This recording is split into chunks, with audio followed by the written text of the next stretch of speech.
जय संविधान, जय भीम, महात्मा गांधी की जय, गोडसे मुर्दाबाद। देखिए, एक ऐसा अच्छा समाचार मिल रहा है वेस्ट बंगाल से, जिससे लग रहा है कि विपक्ष की राजनीति में थोड़ी सी तेजी आ रही है और भारतीय जनता पार्टी के लिए परेशानी क्रिएट कर रही है। एक बंगाल से और एक उत्तर प्रदेश से एक खबर आ रही है, जिससे ऐसा लगता है कि कांग्रेस ने वो करना शुरू कर दिया है जो उसे बहुत पहले करना चाहिए था। लेकिन चलिए, देर आयत दुरुस्त आयत।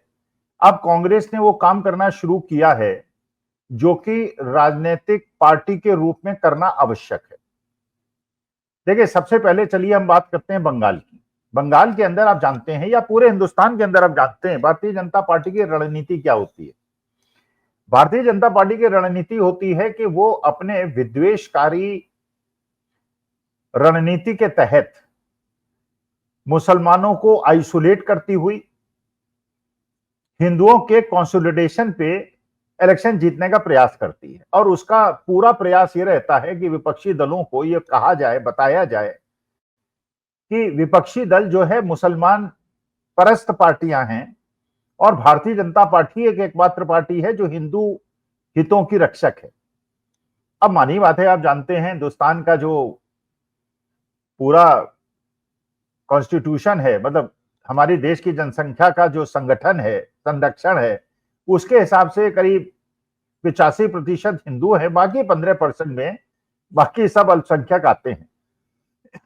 तो अगर विपक्षी दल कई सारे हों, कई भागों में विभाजित हो, और अगर भारतीय जनता पार्टी इसमें सफलता प्राप्त कर ले कि वो एक मैसेज दे दे, हिंदुओं की पार्टी हम और बाकी विपक्षी दल मुसलमान परस्त पार्टी, तो किस प्रकार से उसको फायदा होता है। क्योंकि विपक्षी दल कई होते हैं, लड़ते हैं, वोट डिवाइड होते हैं, 15% डिवाइड होते हैं, और 85% में अगर 55% वोट भी बीजेपी को मिल जाए तो इलेक्शन जीत मल्टी कॉर्नर कंटेस्ट में।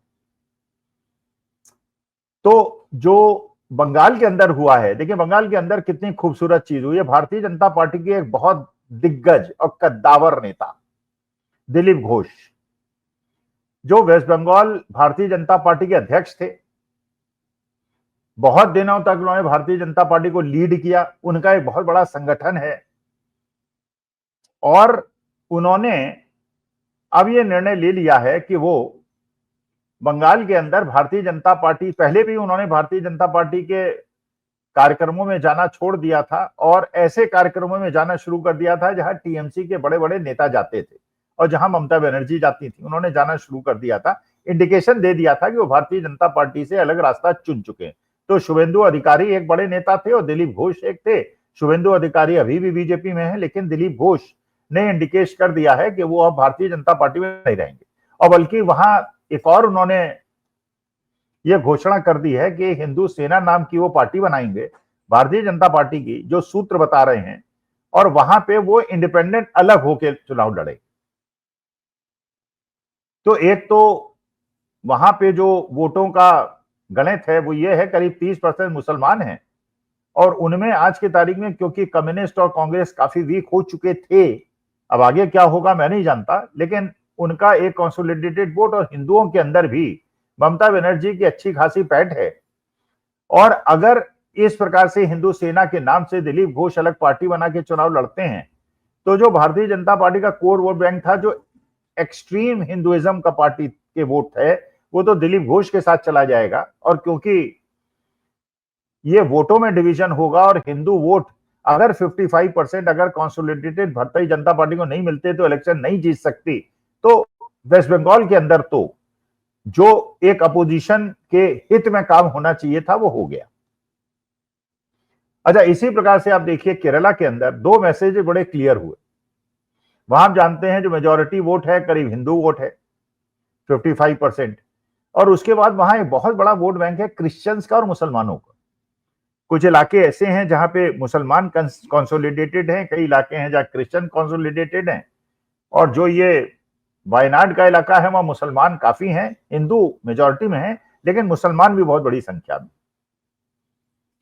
वहां पे भारतीय जनता पार्टी ने जो रणनीति बनाई थी वो रणनीति ये थी कि क्रिश्चियन वोटों को अपनी तरफ करो,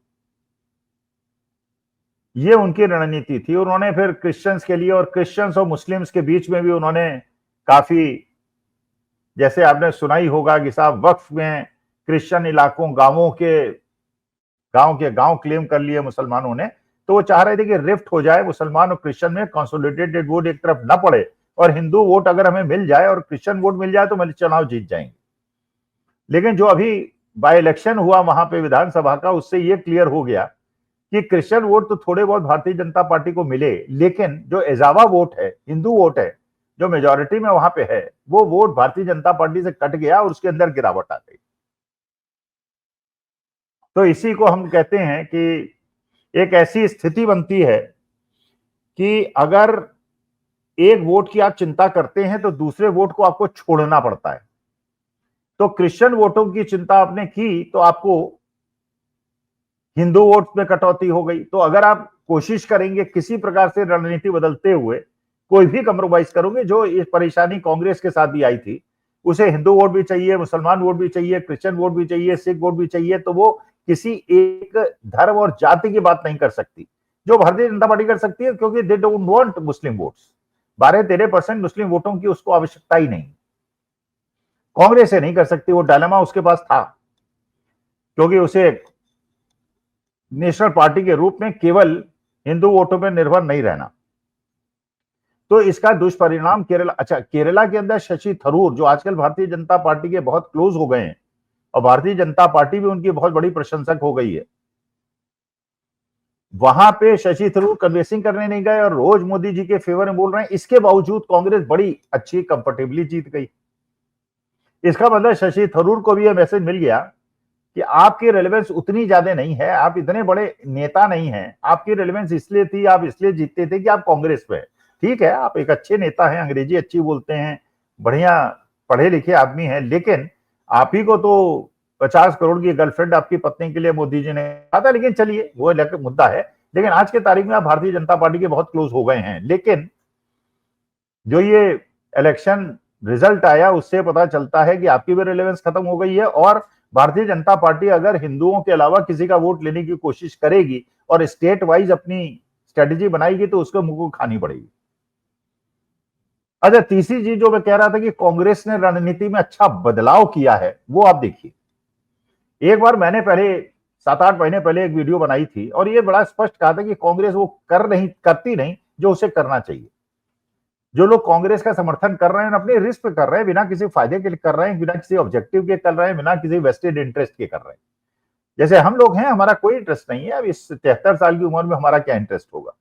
लेकिन हम ये मानते हैं कि जैसे इमरजेंसी में हमने विरोध किया था, आज के तारीख में भी जो इमरजेंसी लाइक कंडीशन है उसका विरोध करते हैं। लेकिन अगर हमारे सुख दुख में कांग्रेस इतना भी ध्यान नहीं रखती हमारा, और मैंने कोट किया था साक्षी जोशी, एक पत्रकार, बड़ी अच्छी पत्रकार, जुझारू पत्रकार, और स्पष्ट बात करती हैं, जो पत्रकारिता में होना चाहिए वो करती हैं। उनकी माताजी का देहांत हुआ तो मैंने वीडियो में कहा था कि कांग्रेस के एक भी आदमी ने कोशिश नहीं की कि उनको जाके अपना दुख प्रकट करें, उनके घर जाएं। और दूसरी तरफ जो भारतीय जनता पार्टी, मोदी जी ने उनको पत्र लिख के दुख और संवेदना दी। तो ये कांग्रेस को सीखना चाहिए। अब अच्छी बात ये हो रही है कि जब प्रोफेसर रविकांत हैं, जो एक प्रोफेसर हैं, बड़े पढ़े लिखे और बड़े अच्छे बोलने वाले व्यक्ति हैं, और वीडियोस आते हैं, आप उनको देखते होंगे, डीवी लाइव में भी देखते होंगे, पब्लिक इंडिया में भी देखते होंगे, हर जगह देखते होंगे। उनके ऊपर आरएसएस पे उन्होंने कुछ लिखा था, उनपे एफआईआर लिखाने की बात हो रही थी। तो अब कम से कम कांग्रेस सही रास्ते पे आ गई है। उनके घर बड़े बड़े नेता गए, अनिल जैन जो एआईसीसी के ओबीसी के चीफ है वो गए, पीएल टूनिया साहब जो मेंबर ऑफ पार्लियामेंट थे, उनके बेटे आजकल मेंबर वाली वो गए, अजय राय जो कांग्रेस के प्रेसिडेंट गए। तो कम से कम एक संदेश कांग्रेस दे रही है कि people who are fighting selflessly for Congress, they stand with them. तो आपस में इस प्रकार का कंसोलिडेशन और इस प्रकार की मैसेजिंग देना बहुत आवश्यक है जो कांग्रेस कर रही है। तो एक तो बंगाल में परिस्थिति बदली है, केरला ने अलग प्रकार का मैसेज दिया है, और उत्तर प्रदेश के अंदर और बाकी देश के अंदर अगर कांग्रेस केवल ये ध्यान रख ले कि जो लोग निस्वार्थ भाव के उनकी सेवा कर रहे हैं, अगर उनसे इस प्रकार का पीछे खड़े होने का वादा करे तो हो सकता है परिवर्तन बहुत तेजी से होगा, क्योंकि जो लोग आपके लिए लड़ रहे हैं, अगर उनके दुख के समय आप नहीं खड़े हुए तो लोग आपका साथ नहीं देंगे। ये शायद राहुल गांधी ने समझ लिया है, उनके समर्थकों ने, उनके एडवाइजर्स ने समझ लिया है। नमस्कार, धन्यवाद, प्रणाम।